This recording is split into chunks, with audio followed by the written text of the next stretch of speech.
ఏం చేస్తుందట? ప్రార్థిస్తుంది ఈ కన్యక. ఏమని?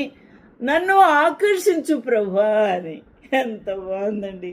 నన్ను ఆకర్షించు, లేకపోతే నేను మొద్దులాగా ఉంటాను, లేకపోతే చెవిటి దానిలాగా ఉంటాను, గుడ్డి దానిలాగా ఉంటాను, గుడ్డి వాళ్ళలాగా ఉంటాను, మూలకి పరిగెత్తుకొని నా పనుల గురించి వెళ్ళిపోతూ ఉంటాను, నేను పక్కన పెడతా ఉంటాను. ప్రభువా, నన్ను ఆకర్షించు, నన్ను ఆకర్షించు. నువ్వు నన్ను ఆకర్షిస్తే మేమందరము నీ యొద్దకు పరిగెత్తుకుని వచ్చేదము. హల్లెలూయా! ఎంత బాగుందండి! పరిగెత్తుకొని ప్రభు వద్దకు వస్తేనంట ఆయన ఏం చేస్తాడట? తన అంతఃపురములోనికి నన్ను చేర్చుకొనెను. హల్లెలూయా! ఈ కన్యకను అంతఃపురములోనికి ఏం చేసి ఉన్నాడు? ప్రభు, ఆ మహారాజు చేర్చుకున్నాడట. ఆయన వద్దకు వచ్చిన వారిని ఆయన చేర్చుకునే దేవుడు, అంగీకరించే దేవుడు, హత్తుకునే దేవుడు, ముద్దు పెట్టుకునే దేవుడు.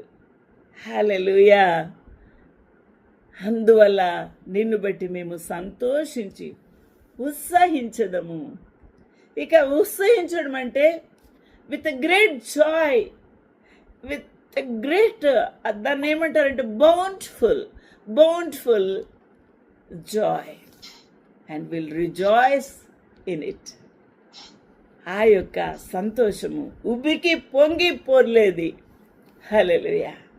నీ ప్రేమ ద్రాక్షారసము కన్నా నీ ప్రేమను ఎక్కువగా స్మరించదము.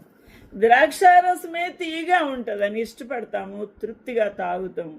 కానీ నీ ప్రేమ అయితే ఇంకా మధురంగా ఉంటుంది. మళ్ళీ మళ్ళీ కావాలి, నాతో ఎప్పుడు ఆ ప్రేమతో నా ప్రభు మాట్లాడాలి, ఆ ప్రేమ నాకే చెందాలి అన్న ఆశ ప్రతి ఒక్కరికి కోరిక పుడుతుంది. ప్రభువా, అట్టి ప్రేమ, అట్టి ఆశ నాలో పుట్టించు. యథార్థమైన మనసుతో వారు నిన్ను ప్రేమించుచూ ఉన్నారు. ఎంత బాగుందండి మాట! నిజంగా యథార్థమైన మనసుతో మన ప్రభువుని ప్రేమించుచూ ఉన్నామా? యథార్థంగా హృదయాన్ని తెరుచుకున్నామా? మా ఇంటికి గెస్ట్ వచ్చారు, చాలా స్టేట్ ఆఫీసర్. వస్తే ఒక చిన్న రెక్క ఇలా పెట్టుకొని తెరుస్తామా? మొత్తం అంతా తెరుస్తామా? మొత్తం అంతా తెరిచి, సార్ రండి, లోపలికి రండి,